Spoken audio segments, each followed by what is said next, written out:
Olá, estamos mais uma vez aqui, estou de volta. Queria aqui conversar um pouco com vocês, dizer por que eu estava afastada essas últimas aulas do último trimestre. Eu acabei não lecionando, não sei como foi na igreja de vocês, mas aqui na minha igreja a programação foi bem intensa. Então a gente teve cantata de Natal, teve peça, teve a feira bíblica, que foi no dia da Bíblia, que a gente fez aqui, inclusive o vídeo da feira bíblica eu vou estar postando depois para estar de repente dando alguma ideia para algum superintendente ou para algum professor que queira fazer a feira bíblica na sua igreja. Eu vou estar postando com algumas dicas para ajudar os irmãos, mas foi por esse motivo mesmo, por falta de tempo, que eu não tive como gravar as últimas aulas do livro de Marcos, mas agora estamos retomando a programação normal e vamos continuar aqui com os nossos vídeos. A aula número 1, quem deu foi o nosso irmão Diácono Carlos. Ele deu aula de púlpito na terça-feira, eu gravei e já postei direto aqui. E essa aula a gente vai estar dando aqui para tentar ajudar os irmãos na hora de lecionar. A gente vai estudar hoje a lição 2, que o tema é Juízes 4 e 5. O assunto da lição é Débora, a quarta juíza de Israel. O textuário vai dizer: E Débora, mulher profetisa, mulher de Lapidote, julgava Israel naquele tempo. Juízes 4:4. A verdade prática vai dizer: a liderança não é um fim em si mesmo, mas um meio de servir a Deus e ao próximo. Essa lição também está muito preciosa, muitas informações interessantes, muitas lições que nós podemos trazer para a nossa vida. A gente vai estudar o capítulo 4 e o capítulo 5, lembrando que o capítulo 4 ele vai falar da parte histórica e no capítulo 5 ele vai repetir essa mesma história, só que em forma de cânticos de gratidão, e lembrando que nesse cântico de gratidão vai ter uns detalhes a mais a respeito desses acontecimentos que não constam no capítulo 4. Então é como se fosse um complemento um do outro. Os dois são muito importantes, que você leia os dois capítulos antes de você lecionar a sua aula. Bem, antes de nós começarmos, nós precisamos relembrar um pouco da última lição. Na primeira lição, nós estudamos quem foram os primeiros juízes de Israel. A gente precisa relembrar que o primeiro juiz foi Otoniel, ou Otiniel, os dois nomes, tá certo? O segundo juiz de Israel foi justamente Eude, o terceiro foi Sangá. Depois que passou esses três juízes, aí vem a quarta juíza de Israel, que é a que nós estudaremos hoje, que tem por nome Débora. Débora era uma juíza diferenciada dos outros juízes que Israel já tinha, porque Débora, além de juíza, ela também era profetisa. E nós temos também algo que é interessante citar, que ela foi a única juíza de Israel. Se a gente for pensar, no livro de Juízes ele vai falar de 12 juízes, e desses 12 juízes apenas uma mulher, que é Débora. E Débora, ela foi usada por Deus para livrar o povo de Israel da opressão do inimigo que ele vinha sofrendo ali, e para levar o povo novamente à obediência. Eu queria pedir que você deixasse a sua Bíblia aberta, porque a gente vai estar acompanhando aqui para a gente entender o contexto, e a gente vai ver aqui que no versículo 1 ele vai dizer que depois da morte de Eude, os israelitas, eles voltaram a fazer o que era mal diante do Senhor, ou seja, eles voltaram a desobedecer a Deus. E se a gente for ver esse capítulo 1 aqui, ele se repete muito no livro de Juízes. Na verdade, em todo o livro de Juízes vai se repetir esse capítulo, que é quando morre um juiz, o povo se afasta de Deus, começa a desobedecer a Deus e começa a fazer o que era mal diante dos olhos do Senhor. E nesse versículo aqui, no versículo 1 do capítulo 4, ele vai estar descrevendo um ciclo chamado, que nós comumente chamamos de ciclo pecaminoso recorrente, que na verdade é esse ciclo aqui que você vai encontrar no meio da revista, onde vai ter a figura deste ciclo. E vai ficar mais fácil para a sua compreensão, porque esse ciclo ele tem 6 fases, que basicamente é a primeira fase, que é a fase em que o povo desobedece a Deus, o povo começa a fazer o que é mal diante dos olhos do Senhor. A segunda fase é quando Deus disciplina esse povo, Deus castiga esse povo de alguma maneira, ele vai estar disciplinando esse povo. Depois, a próxima fase é que esse povo, depois desta disciplina de Deus, ele se arrepende, ele volta clamando ao Senhor arrependido. E o próximo passo depois desse é que Deus envia um juiz para libertar esse povo. E o passo seguinte é que este juiz leva o povo de Israel à obediência, e isso leva Israel a um período de paz, e esse período de paz ele vai variar, porque depende do tempo de vida desse juiz, porque o próximo ponto é justamente a morte do juiz, porque esse período de paz e esse período de obediência a Deus, ele vai durar até a morte desse juiz. Quando esse juiz morre, o ciclo ele vai se repetir de novo, esses 6 pontos se repetem novamente, o povo esquece de Deus, começa a fazer o que é mal perante os olhos do Senhor, e tudo se repete novamente. E é interessante que a gente vai ver esse ciclo se repetir em todo o livro de Juízes. A gente vai nas aulas estar repetindo muito esse ciclo, porque é algo muito recorrente, por isso que nós chamamos de ciclo pecaminoso recorrente, porque ele se repete por todo o livro de Juízes. E nesses 6 ciclos aqui nós vamos ver resumidamente a história do povo de Israel, detalhada nesses 6 ciclos, e de como se desenvolvia a vida do relacionamento com Deus, a vida que o povo tinha de relacionamento com Deus, como se passava isso. E para nós isso é muito importante, porque se a gente for ver, nós não somos muito diferentes desse povo.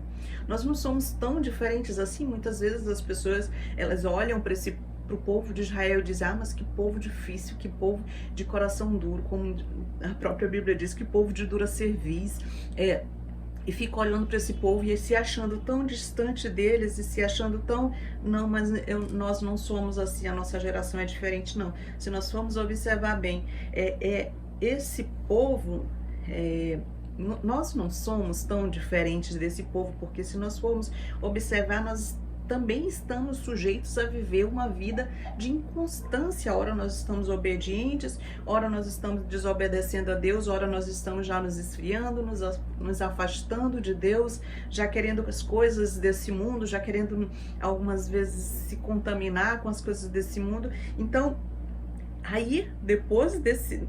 Olha só como esse ciclo, muitas vezes a gente pode perceber se repetindo nesta geração, porque muitas vezes o povo desobedece, se afasta de Deus, aí vem em seguida a disciplina de Deus. E depois da disciplina de Deus, essa pessoa se arrepende e volta para os caminhos do Senhor. Então, essa disciplina, se a gente for observar, ela não é uma disciplina sem propósito, não, pelo contrário, ela tem o propósito de fazer-nos retornar à obediência, ela tem o propósito de restaurar a nossa vida espiritual para que nós possamos viver novamente uma vida de obediência ao lado do Senhor.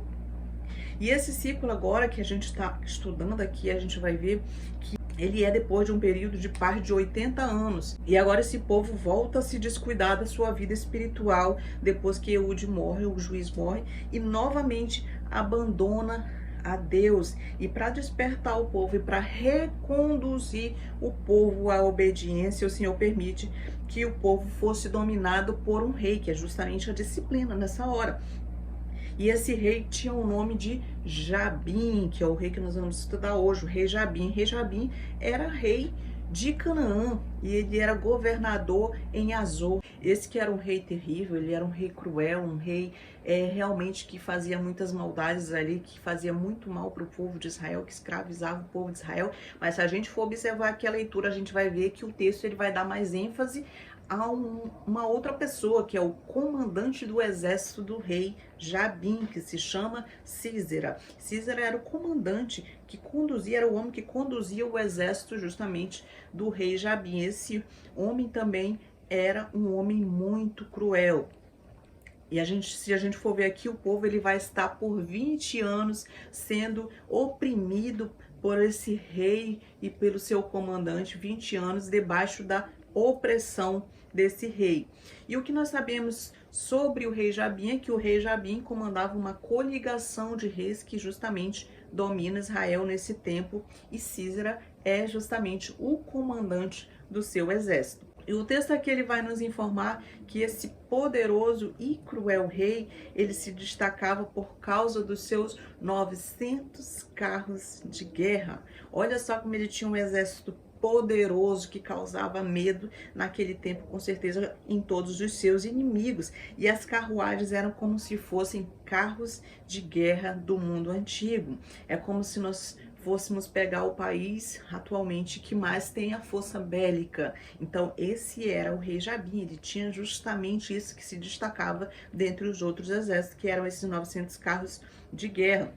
Essas carruagens eram feitas de madeira e de ferro e eram puxadas normalmente por um ou por 2 cavalos. E eram uma das armas mais temidas naqueles dias. E eles também tinham algo que eles colocavam nas rodas dessas carruagens.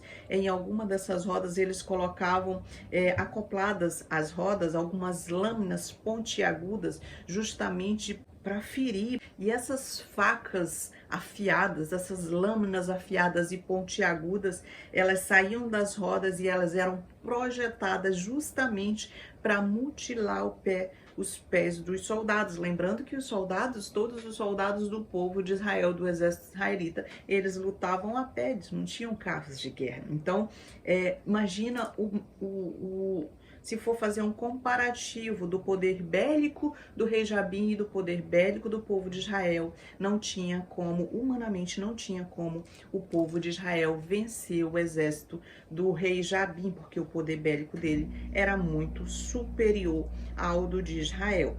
O versículo 3, continuando aqui a leitura, ele vai dizer que Jabim oprimia violentamente os filhos de Israel, ou seja, era um rei cruel, era um rei impiedoso que realmente escravizava e oprimia ali o povo de Israel. E após 20 anos de sofrimento, após 20 anos de opressão, o povo de Israel finalmente ele clama ao Senhor pedindo por socorro. E aí a gente pode se perguntar, mas por que o povo de Israel demorou tanto tempo para clamar por socorro? Porque ele não clamou imediatamente ao Senhor, não recorreu ao Senhor pedindo ajuda, pedindo socorro, que aí ele teria abreviado o seu tempo de sofrimento. Por que ele demorou tanto tempo?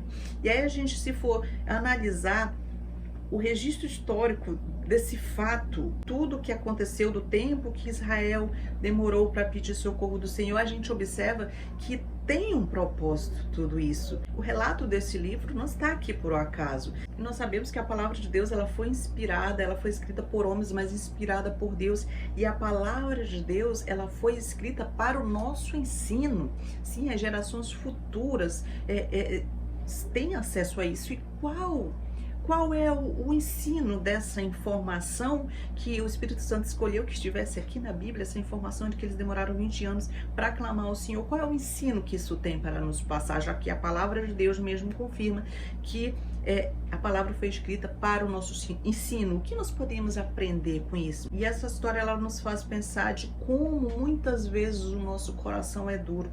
Às vezes a gente olha só para esse povo e julga esse povo achando ele um povo difícil, um povo realmente do coração muito duro. Mas se nós olharmos para dentro de nós mesmos, se nós analisarmos as nossas vidas, muitas vezes nós também temos este coração muito duro.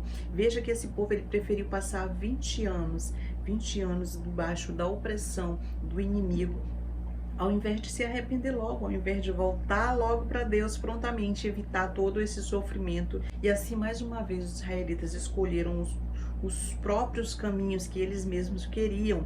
E isso levou a ele, por causa dessa decisão errada, dessa escolha errada que eles tomaram, eles sofreram por 20 anos, eles tiveram ali uma consequência. E como é importante na nossa vida, inclusive aqui o autor da revista, ele vai puxar esse ponto aqui no tópico da liderança eficaz, ele vai puxar esse assunto quando ele diz aqui no finalzinho, a vida de Débora demonstra o quanto uma pessoa pode realizar quando é sensível à vontade de Deus e toma suas decisões baseadas nela.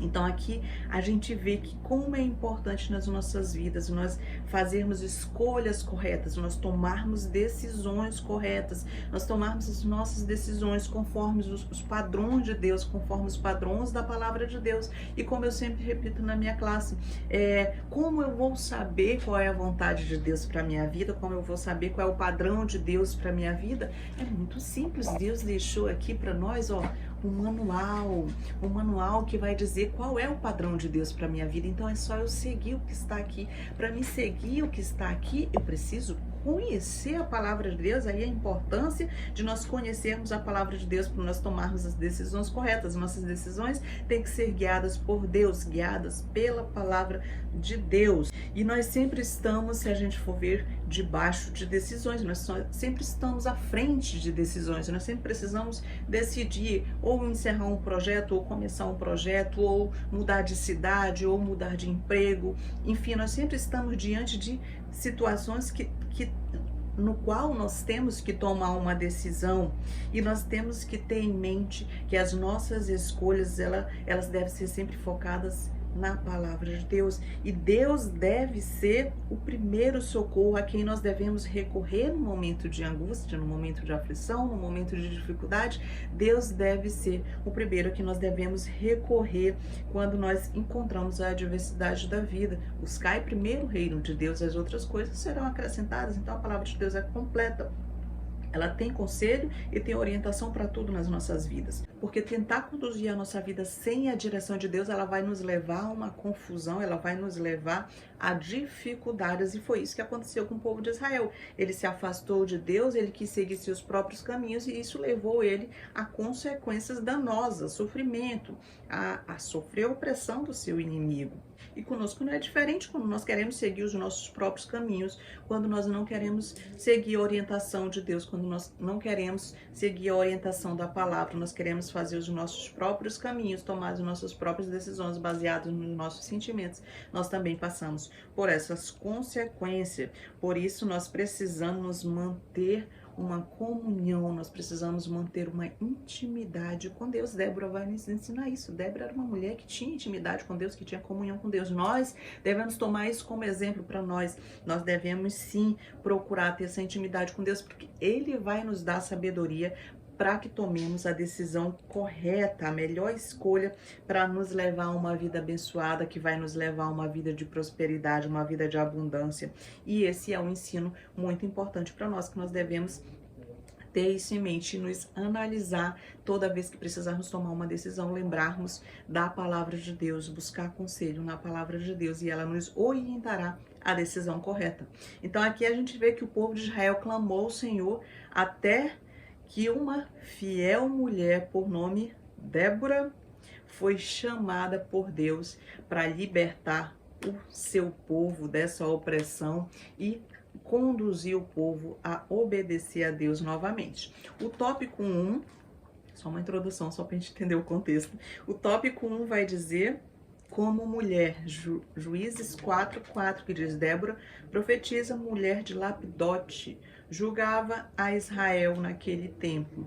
Então, nós vamos ver agora um pouco sobre o ministério dessa mulher, sobre o ministério de Débora no reino de Israel. Aqui nós temos uma mulher exemplar, nós temos uma mulher que é modelo.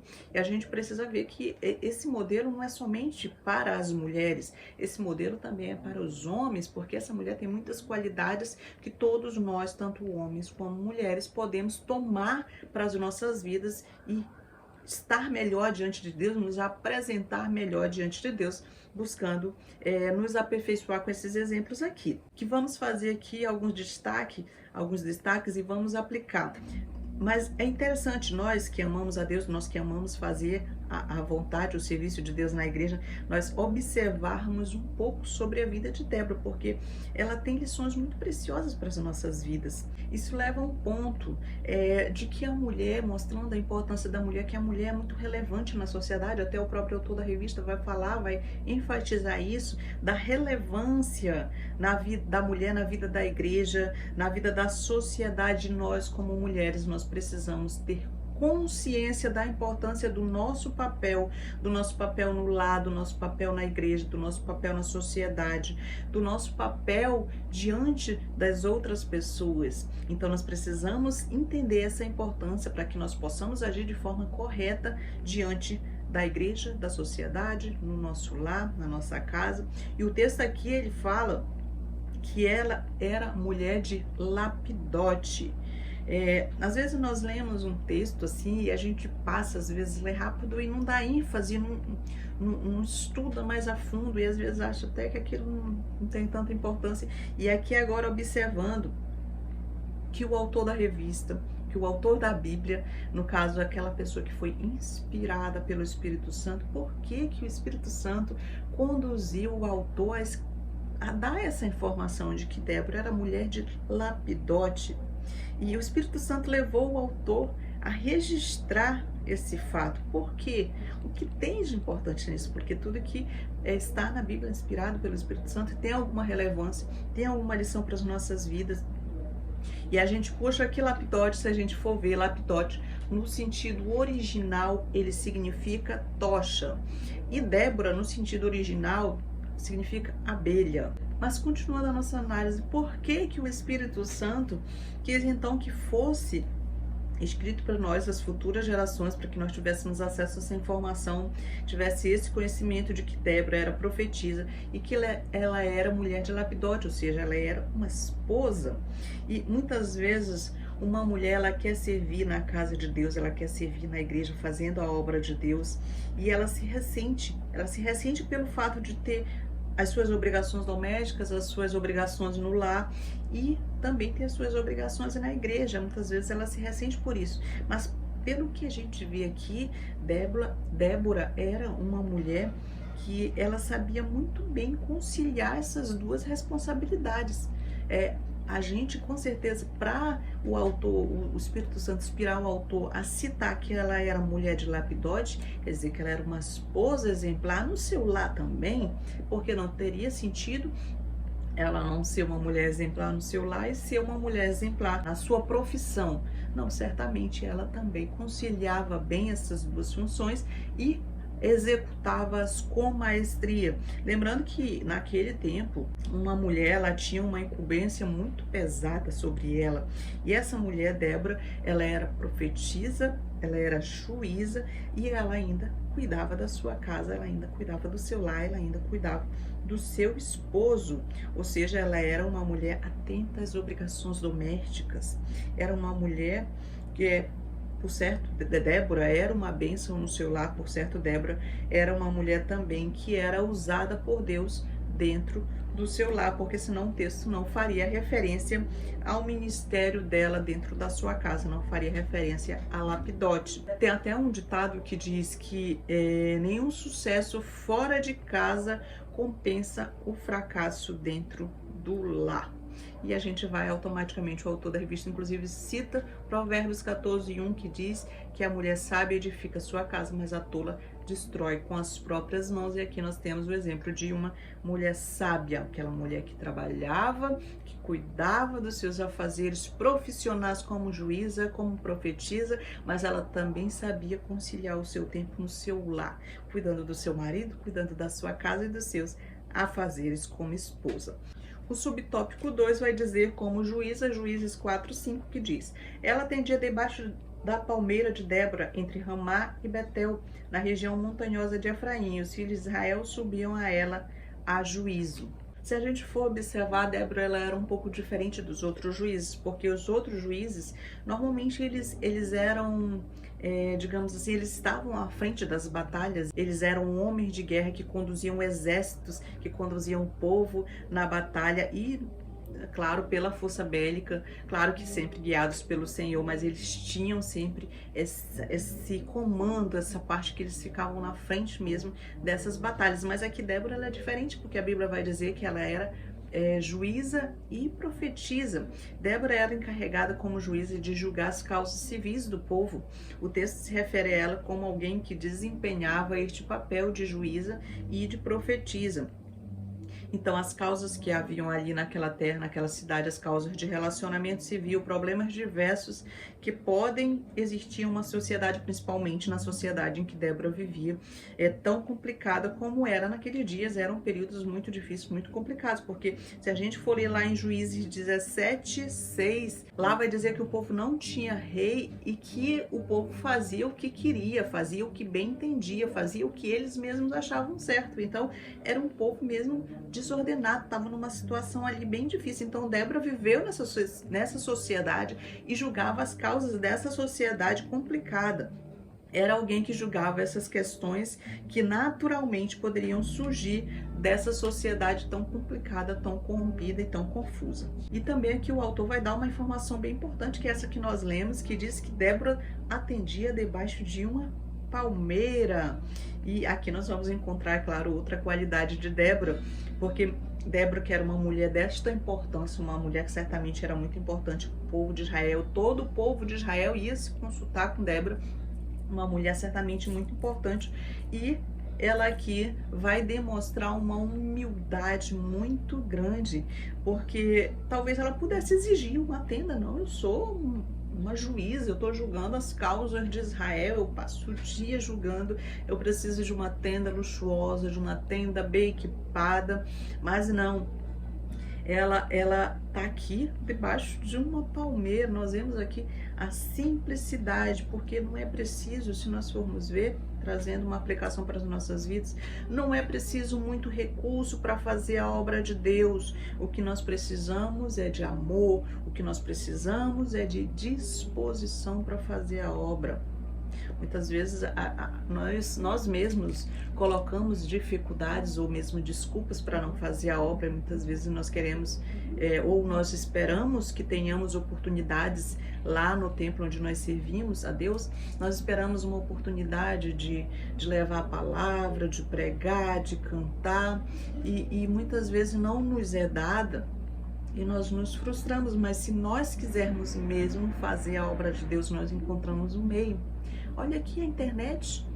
Quem diria que eu estaria aqui trazendo a palavra de Deus através da internet? E isso é um chamado de Deus, então você pode fazer sim. Não fique colocando dificuldades. Eu não tenho eu não tenho um estúdio para gravar, eu não tenho uma sala especial com acústica boa. Faça o que você tem, qual a sua possibilidade, o que você pode fazer, faça com o que você tem. Não fique procurando desculpas para não fazer a obra de Deus. A obra de Deus, ela não requer, nós não precisamos de muitos recursos tecnológicos ou mesmo de muita intelectualidade. Nós vemos aqui o exemplo de Débora. Débora era uma mulher simples e discreta, e ela fazia a vontade de Deus, porque o que nós precisamos para fazer a obra de Deus, nós hoje em dia nós já temos, que é o poder de Deus sobre nós. Não precisa mais de tanta coisa, o poder de Deus sobre nós, o Espírito Santo, o doce Espírito Santo que habita em nós, e ele sim é o que nós precisamos para fazer a obra. E a gente vê aqui que talvez Débora até preferisse atender todas as pessoas que procurassem a ela ali num lugar que ela poderia ser vista. Isso mostra também sabedoria de Débora. Ela, não estando em uma tenda, ela evitava o risco que ela poderia correr de repente de uma suspeição moral, ou de ser agredida, ou de ser atacada, ou de ser cortejada por algum homem. Então o fato de ela estar ali a céu aberto era uma decisão sábia daquela mulher que evitava todos esses problemas. Então Débora, com essa decisão, ela afasta todos esses riscos de perto dela, riscos esses que eram reais, que poderia chegar a acontecer, para que ela pudesse desenvolver o seu ministério.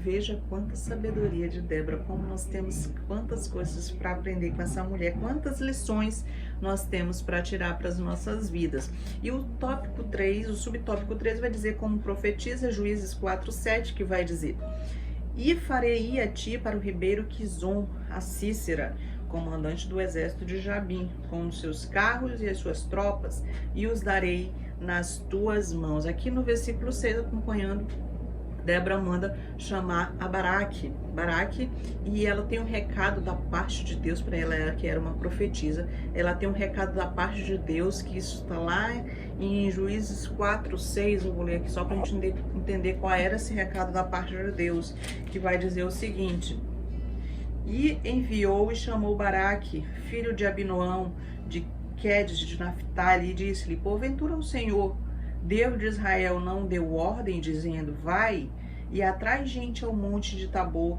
e toma contigo 10.000 homens dos filhos de Naphtali e dos filhos de Zebulon. Então esse foi o recado, a palavra que Deus tinha entregue ali a Baraque através de Débora. Então Débora, ela está trazendo ali para Baraque que era o capitão. Baraque, a gente precisa aqui só relembrar, Baraque era o capitão do exército de Israel, então ele era original da tribo de Naphtali, e Débora agora está trazendo essa palavra da parte de Deus, e ao mesmo tempo ela leva essa palavra, que é uma palavra de responsabilidade ali para Baraque, e ao mesmo tempo ela encoraja para que ele assumisse essa missão, porque se a gente for ver, Débora está aqui desafiando a Baraque.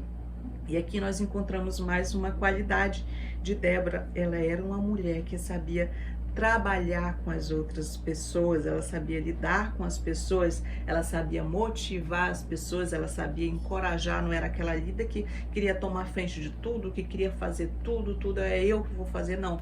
Ela via suas dificuldades, ela olhou para si e ela viu que ela não estava apta para aquela missão, e ela, ouvindo a voz de Deus e obedecendo a voz de Deus, ela reconheceu em Baraque que ele sim tinha essa aptidão, ele sim estava preparado para assumir essa responsabilidade. E ela traz da parte de Deus justamente essa ordem muito clara, esta ordem muito objetiva, quando ela diz: Baraque, porventura Deus não te deu uma ordem?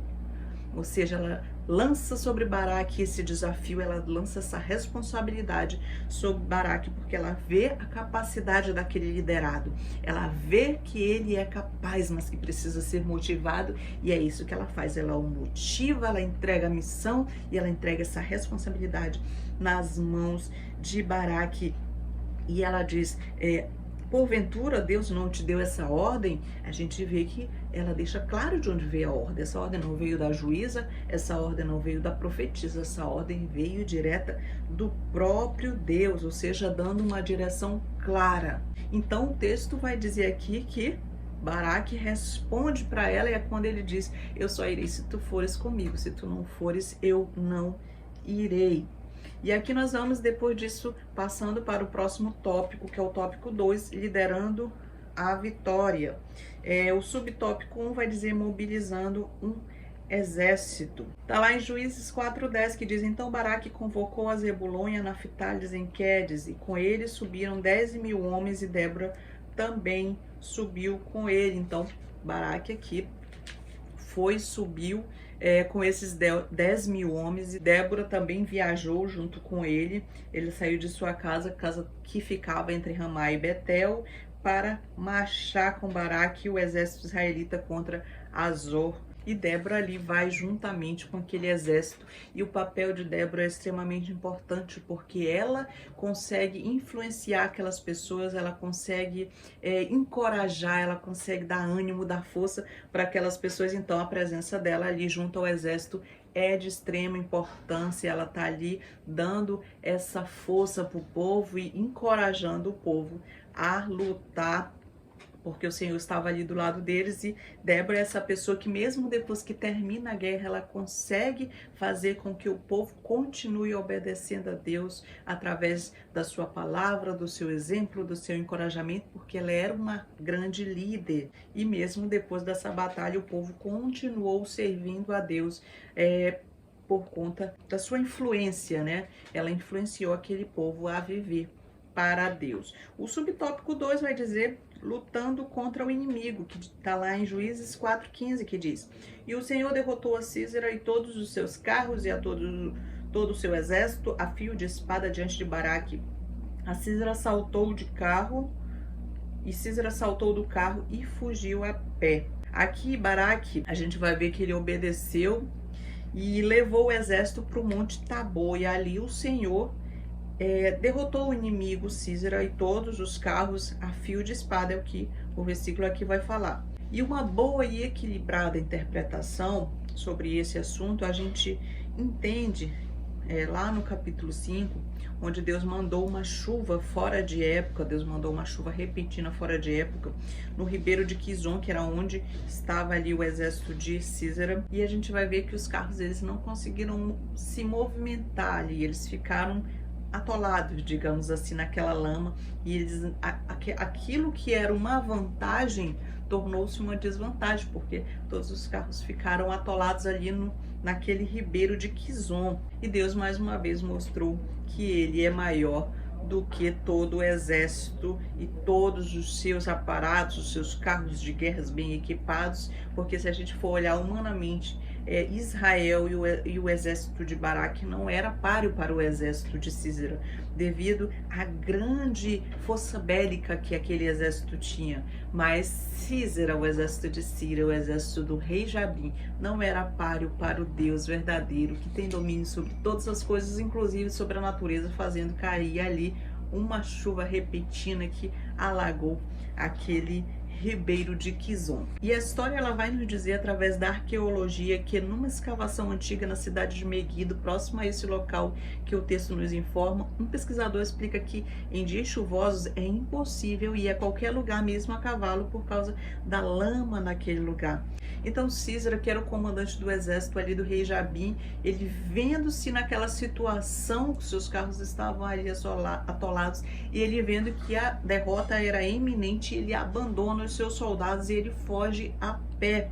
E todo o seu exército caiu a fio de espada. E a vitória já estava ali quase completa, faltava apenas Baraque ir em busca de Císera, que havia fugido a pé, e terminar ali por matá-lo, já que Císera fugiu e abandonou o seu exército. O subtópico 3 vai dizer, dividindo o protagonismo, Juízes 4:21, que diz: então Jael, mulher de Heber, tomou uma estaca da tenda e lançou mão de um martelo, e foi-se mansamente a ele, e lhe cravou a estaca na fonte, de sorte que penetrou na terra, estando ele em profundo sono e muito exausto, e assim morreu. Quando Baraque finalmente ele vai encontrar ali o comandante do exército de Jabim, Císera, porque Císera fugiu a pé, conforme a gente disse, né, e abandonou o seu exército. E ele foi parar numa tenda que era a tenda da esposa de Heber. Heber, se a gente for ver, ele era da tribo dos queneus. Os queneus, eles eram justamente, conforme o autor da revista aqui fala, ele era da tribo de Queneu, que pertencia ao sogro de Moisés. E a gente vai ver aqui, conforme a gente vai lendo, que havia paz entre a tribo dos queneus, ou seja, entre Heber, que é o marido de Jael, que é a protagonista aqui desta história da fuga de Císera. A protagonista é justamente Jael. Jael é a mulher de Heber, que é um queneu, que é da tribo, os queneus são da tribo do sogro de Moisés. Então essa mulher ali, ela vai protagonizar essa cena bem interessante. E Císera, quando ele foge ali, quando ele abandona o seu exército, que ele foge daquela batalha, ele vai e chega justamente ali onde está Jael, naquelas tendas da tribo dos queneus. E ele vai para ali porque ele não encontra ali nenhuma ameaça, porque ele sabe que Heber ele tinha paz com o rei Jabim. Então ele acha que eu vou encontrar um abrigo, um local para me esconder. E justamente o que acontece, ele chega ali, encontra Jael, a mulher de Heber, e ele pede esse abrigo, e ele se sente seguro ali, porque além dessa paz que havia entre Heber e o rei Jabim, também ele tinha certeza de que ninguém entraria ali naquela tenda em busca dele, porque antigamente eles não tinham costume, os orientais, eles não tinham costume de entrar nas tendas das mulheres. Então um homem não poderia entrar na tenda de uma mulher. Então ele achava que ali ele estaria seguro e que o comandante do exército de Israel, Baraque, não o encontraria ali. E Jael, ela vai, recebe Císera ali prontamente, recebe bem e o convida para entrar na sua tenda e oferece abrigo e dá abrigo a ele. E Císera ali, depois de já conseguir esse abrigo na tenda de Jael, ele vai pedir ali água. Ele diz que está muito cansado e pede a ela um copo d'água, e ela ali leva para ele um copo de leite. Inclusive alguns historiadores dizem, alguns estudiosos e comentaristas dizem que Jael levou um copo morno, um copo quente de leite, para que Císera ali relaxasse e viesse a dormir. Mas isso é só uma observação, não está na Bíblia. E o que Jael fez em seguida, depois que Císera tomou aquele copo de leite? A história vai contar que ele adormeceu, ele dormiu, e ela cobriu ele com na minha versão tá tapete, mas aqui nessa versão diz que cobriu ele com um lençol. Então ela cobriu ele ali e ele adormeceu. E o que Jael fez? Ela aproveitou enquanto aquele capitão cruel, aquele capitão mau daquele exército dormia, ela pegou um martelo e uma estaca. Por que ninguém suspeitava dela ter uma estaca e um martelo na sua tenda? Porque nesse período Nesse tempo, as mulheres, elas eram responsáveis por esticar as tendas, então era comum elas terem estacas e terem martelos e terem marretas nas suas tendas, e era comum também elas terem essa habilidade com esses dois objetos, com esses dois instrumentos. Elas tinham facilidade em manuseá-los, já que elas estendiam a tenda, então elas tinham facilidade em pegar uma estaca, uma marreta ou um martelo e martelar ali e não ter problema com isso, porque elas sabiam manusear esses dois instrumentos, esses dois objetos.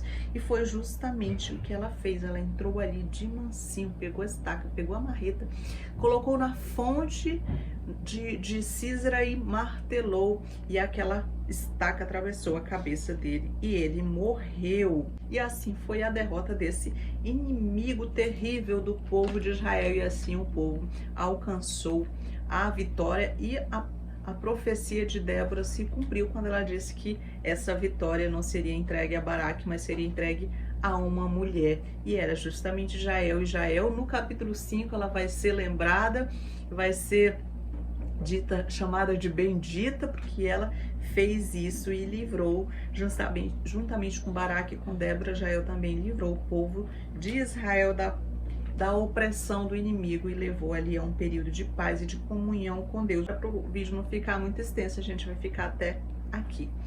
Não esqueçam de curtir o vídeo, compartilhar, se vocês puderem compartilhar com seus amigos, com seus grupos de WhatsApp, para outras pessoas terem acesso a esse assunto. Também me ajuda muito aqui no canal. Não esqueçam de curtir, de comentar, compartilhar, enfim, ajudar a nós conseguirmos mais inscritos para o nosso canal e crescer um pouco mais, levar para mais pessoas a palavra do nosso Senhor Jesus Cristo. Como sempre, peçam a ajuda do doce Espírito Santo, que Ele está pronto, sempre pronto para nos ajudar e fazer-nos lembrar de tudo que nós estudamos. Fiquem com Deus e até a próxima. Tchau!